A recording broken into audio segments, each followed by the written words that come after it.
Hello everyone, welcome to Naukaripur. मैं शेखर प्रसाद आप सभी का स्वागत करता हूं नौकरीपुर के यूट्यूब चैनल पर। फ्रेंड्स, मैं पिछले हफ्ता करंट अफेयर्स क्लास नहीं बना पाया किसी व्यस्तता के कारण, लेकिन चलिए, देर आए दुरुस्त आए। आज शुरू करते हैं आज का हमारा करंट अफेयर्स क्लास। तो देखिए, इनमें 5 टॉपिक हैं, जिनमें असम हिस्ट्री पार्ट 3 है, money laundering, semiconductor, earth hour और 2+2 डायलॉग शामिल है। तो चलिए, बिना देर के हुए शुरू करते हैं आज का हमारा करंट अफेयर्स क्लास। तो देखिए, सालस्तंबा डायनेस्टी, पहले हम लोगों ने जो 2 डायनेस्टीज़ के बारे में पढ़ा है, उसके बाद जो डायनेस्टी आता है वो है सालस्तंबा डायनेस्टी। तो देखिए, सालस्तंबा डायनेस्टी का जो आर्कोलॉजिकल एविडेंस है वो एक नंबर तो आप कामाख्या टेम्पल, दूसरा Hayunthal copper plate inscription, Ratnapala's grant और बोरगांव कॉपर प्लेट, इन सब सोर्स के द्वारा आप सालस्तंबा डायनेस्टीज के बारे में जान सकते हैं। तो देखिए, सालस्तंबा डायनेस्टी जो है, ऑल्सो इसको मेलेचा डायनेस्टी भी कहा जाता है। ये एक संस्कृत वर्ड है, form of tribal Bodo Kachari chief, जिसको मेच कहा जाता था। उसी मेच से ये मलेच डायनेस्टी आया है, जिसको सालस्तंबा डायनेस्टी का एक और नाम है। कैपिटल तेजपुर, तेजपुर में हरूपेश्वरा एक जगह है, वहाँ। Government of course monarch. और बर्मन डायनेस्टी के जाने के बाद, इसके पहले हम लोगों ने बर्मन डायनेस्टी पढ़ा था, इसके लास्ट राजा के बारे में पढ़ा था, कुमार भास्कर बर्मन के। और उसके बाद जो डायनेस्टी आता है बर्मन डायनेस्टी के बाद, वो आता है सक्सीडेड बाय पाला डायनेस्टी। सो सालस्तंबा डायनेस्टी जो है, उनके रूलर इस प्रकार हैं: सालस्तंबा, विजया, पलका, कुमार, वज्रदत्ता, हर्षवर्मन, बालावर्मन, जीजावर्मन, दुर्गेश्वर वर्मन, सालंभा, हरिजवर्मन, उसके बाद है वनम मालावर्मन, बालावर्मन, और ये है त्याग त्याग सिंघा।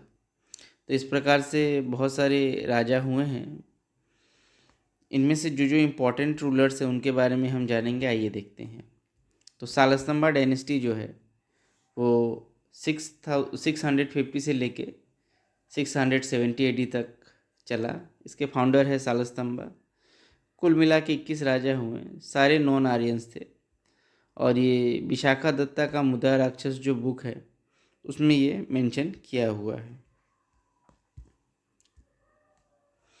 तो सबसे पहले जो हर्षदेवा है वो 725 से लेके 745 एडी तक है, फेमस रूलर है। और ओवरलॉर्ड ऑफ गोंडा, ओरदा, कलिंगा एंड कोसाला। इन्होंने अपनी बेटी, जिसका नाम था राज्य मतीन, उसके नेपाल के राजा लिच्छवी किंग जयदेवा टू के साथ इनका विवाह हुआ था। इन्होंने कलिंगा और कोशाला जो है हर्षदेवा ने कन्क्वेयर किया था, और defeated by the Chalukya king Kirtivarman two इनका नाम था, इनके द्वारा ये हारे भी थे। और killed by Yashovarman of Kannauj. और इनके शासनकाल में, हर्षदेवा के शासनकाल में मिलिट्री ग्लोरी बहुत ज़्यादा रहा है।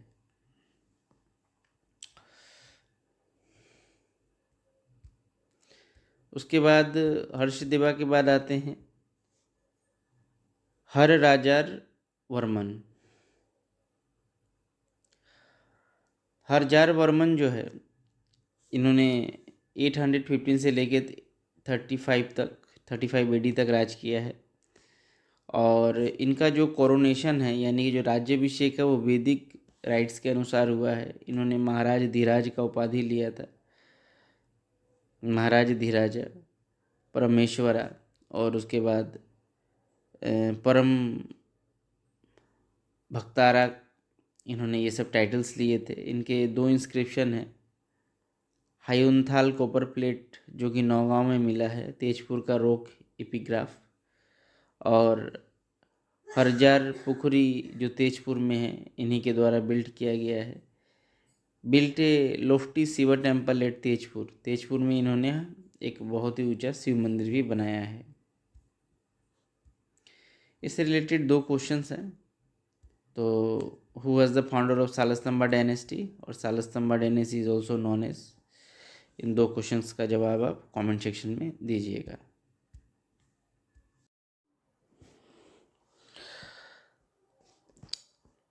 अर्थ आवर, तो देखिए अर्थ आवर एक ग्लोबल इफोर्ट है ताकि हमारे पृथ्वी पर जो बोझ पड़ रहा है उस बोझ को कम किया जा सके। हमारा जो प्लेनेट अर्थ है उस पे विभिन्न प्रकार की एक्टिविटीज़ हैं और बहुत सारे एक्टिविटीज़ के कारण जो इन्वायरमेंट को नुकसान पहुंच रहा है उसको कमाया जा सके। तो देखिए ये एक ग्लोबल एफर्ट है कि turning of your lights for an hour, ये 22 अप्रैल यानी कि लास्ट आपका 22 अप्रैल जो गया उसमें 8:30 से 9:30 1 घंटा के लिए लाइट्स को ऑफ कर देने की बात कही गई थी।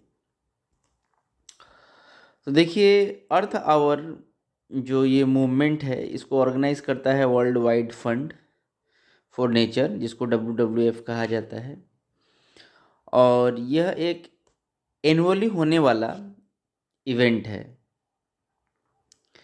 ये इंडिविजुअल्स, कम्युनिटीज़, बिजनेसेस, जितने भी संस्थाएं हैं, सब जो नॉन एसेंशियल इलेक्ट्रिक लाइट्स है उनको 1 घंटे के लिए बंद करने की बात कही गई है। So on last Saturday of the March as a symbol of the commitment to the planet, तो ये लास्ट सैटरडे जो बीत गया उसमें अर्थ को बचाने के लिए as a symbol of commitment ये किया गया था। इस साल का जो अर्थ आवर का जो थीम है वो है biggest hour for earth, biggest hour for earth, very very important है ये।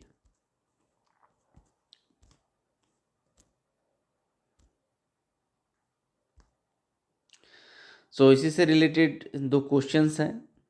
पहला क्वेश्चन है when did we celebrate earth hour, और दूसरा है what is the theme of the earth hour. तो ये दोनों क्वेश्चंस के आंसर्स आप कमेंट सेक्शन में बताइएगा।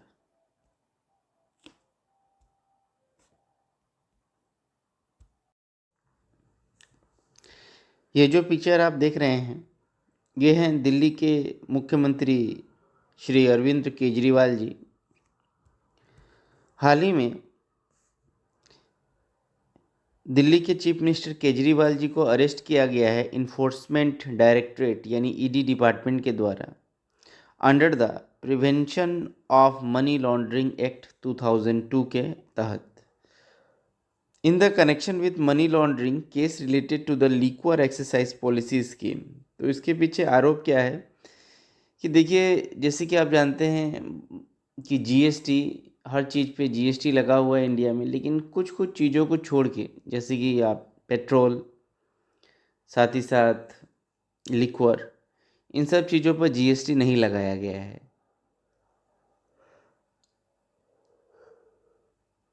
सो तो इसका जो एक्सरसाइज ड्यूटी है यानी कि इसका जो टैक्स है स्टेट गवर्नमेंट कलेक्ट करती है एल्कोहल और नारकोटिक्स का। तो एलिगेशन ये है कि he demanded 100 crore from the some accused in the south group for contesting in the Punjab election.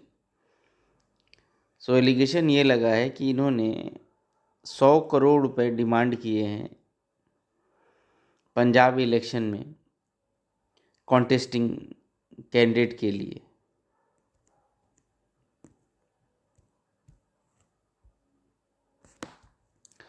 So money laundering के लिए हमारा वो जो केस है ये इम्पोर्टेंट नहीं है कि केजरीवाल ने क्या किया है, हमारे लिए इम्पोर्टेंट है मनी लॉन्ड्रिंग होता क्या है।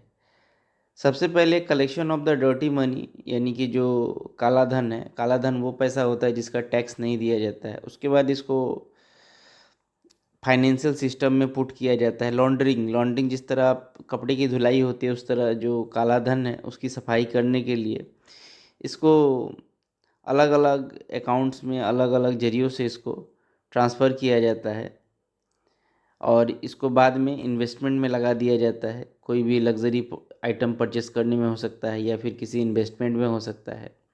तो देखिए ये पैसा जो किसी इलीगल सोर्स से कलेक्ट किया गया था, बाद में इसको जो है फाइनेंशियल सिस्टम में लाकर इसे फंड ट्रांसफ़र के द्वारा या फिर विभिन्न प्रकार के एक्टिविटीज़ के द्वारा इसको जो है वाइट कर दिया गया। तो मनी लॉन्ड्रिंग का जो साइकिल है वो इस तरह से ही चलता है। और इससे होता क्या है, गवर्नमेंट को नुकसान पहुंचता है। जिसे लाभ होना है उसे तो हो जाता है, पर गवर्नमेंट को इससे बहुत ही नुकसान होता है। तो देखिए, money laundering is a process which black money शोन्स as a legal money by concealing the illicit origin of the money, यानी कि पैसा का उत्पत्ति कहाँ से हुआ है उसको छुपा के इसे दिखाया जाता है। सो prevention of money laundering act भी बनाया गया है 2002 में, और इसी के तहत ये एक पनिशमेंट भी है। मनी लॉन्ड्रिंग अगर कोई करता है, काले धन को सफ़ेद करता है, तो उसके लिए पनिशमेंट भी है। तो ये पनिशमेंट में जेल दिया गया है 3 साल तक, 3 साल से 7 साल तक।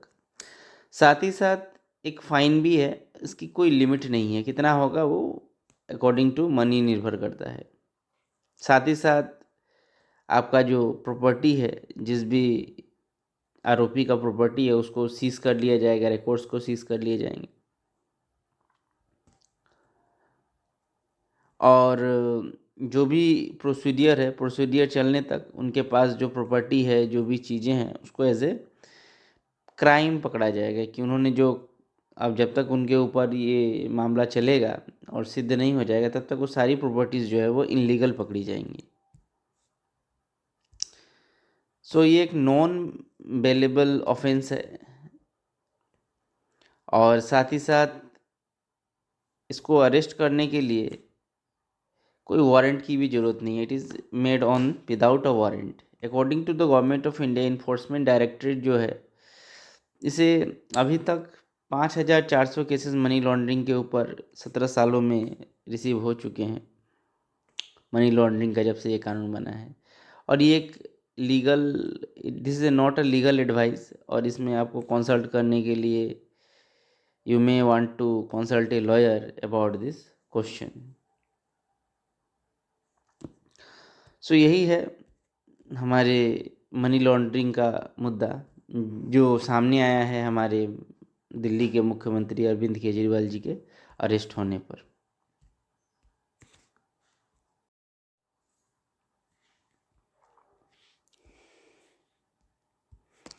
सेमीकंडक्टर। तो सेमीकंडक्टर क्या है? एक मटेरियल है जो कि यूज़ किया जाता है इलेक्ट्रिकल सर्किट्स में, कंपोनेंट्स में, जो पार्शियली जो है कंडक्ट करता है इलेक्ट्रिसिटी को। तो हमारे मोबाइल फ़ोन, कंप्यूटर, जितने भी इलेक्ट्रिकल अप्लाइंसेस है, सब जगह इस सेमीकंडक्टर का इस्तेमाल होता है। तो देखिए, सेमीकंडक्टर जो है 27,000 करोड़ का सेमीकंडक्टर फैसिलिटी का एक प्लांट जो है इलेक्ट्रिकल, ये टाटा इलेक्ट्रॉनिक्स के द्वारा जागी रोड असम में लगाया जा रहा है। और इसकी जो कैपेसिटी होगी, ये 48 मिलियंस चिप्स पर डे ये जनरेट करेगा। तो जागी रोड का जो यूनिट है, it is undoubtedly A pivotal step of industrial development in Assam.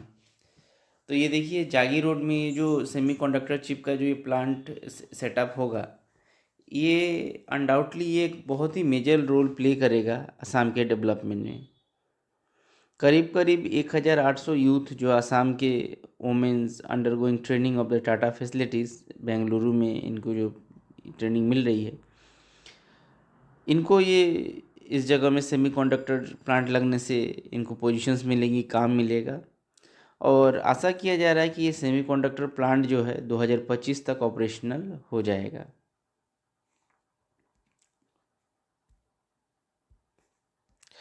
तो क्वेश्चंस देख लेते हैं। तो where was the semiconductor plant was setup in Assam? So answer आप कमेंट सेक्शन में दीजिएगा। 2+2 डायलॉग। तो ये जो 2+2 डायलॉग होता है, ये एक फॉर्मल मीटिंग होता है, फॉर्मेट है, जिसमें फॉरेन मिनिस्टर और डिफेंस मिनिस्टर जो इंडिया के हैं, यही जो है सिक्योरिटी इश्यूज़ पर, स्ट्रेटेजिक इश्यूज़ पर दूसरे किसी देश के साथ फॉरेन मिनिस्टर और डिफेंस मिनिस्टर के साथ नेगोशिएशन करते हैं, बातचीत करते हैं। तो ये प्लेटफॉर्म जो है stronger integrated strategic relationship develop करने में दूसरे देशों के साथ हेल्प करता है। अब तक भारत जो है 2+2 डायलॉग किन किन देशों के साथ कर चुका है? US, Australia, Japan, Russia and UK. इनमें से यूएस, ऑस्ट्रेलिया और जापान आप जानती है, जैसे क्वाड जो है, क्वाड के मेंबर्स भी हैं हमारे। तो करंट न्यूज़ ये है कि इंडिया ने रिसेंटली ब्राज़ील के साथ 2+2 डायलॉग किया है, जिसके कारण ये न्यूज़ लाइमलाइट में आया है। तो 2+2 डायलॉग का जो अलाइंस है, इसका तो मैंने पहले ही आपको बता दिया। इनमें इन्वॉल्वमेंट होता है कॉमन डिफेंस स्ट्रेटजीज, जैसे नेटो ग्रुप है, स्ट्रेटेजिक पार्टनरशिप करने के लिए। These are less more formal than alliances. So ये फॉर्मल कम होता है, साथ ही साथ ये अलाइंस करने के लिए, इकोनॉमिक टेक्नोलॉजिकल कनेक्टिविटी करने के लिए, ट्रेड बढ़ाने के लिए, सिक्योरिटी इश्यूज़ के ऊपर बातचीत करने के लिए इन सब मीटिंगों को किया जाता है, ताकि जो दो देश हैं आपस में एक समझौता कर सके, अलाइंस कर सके, आने वाले टाइम में किस तरह से उनको अपने रिलेशंस को आगे बढ़ाना है। तो हमारे भारत ने बहुत सारे हिस्टोरिकल अलाइंसेस अभी तक किया है, जो नाम है। So actively pursue the strategic partnership. तो हमारा इंडिया जो है एक्टिवली स्ट्रेटेजिक पार्टनरशिप सभी देशों के साथ कर रहा है।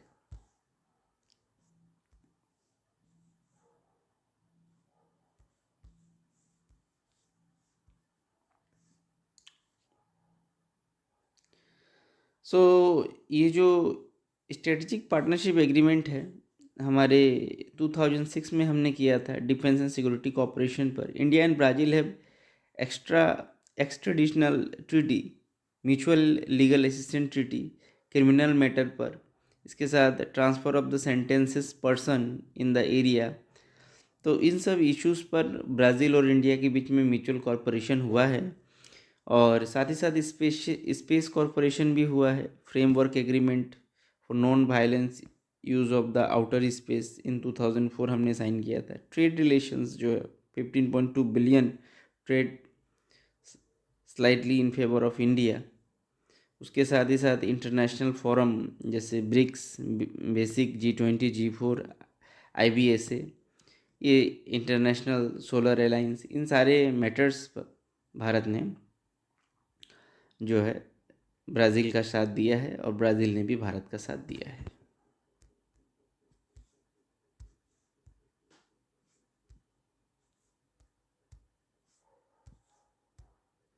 तो देख लीजिएगा, ये टॉपिक इम्पोर्टेंट है।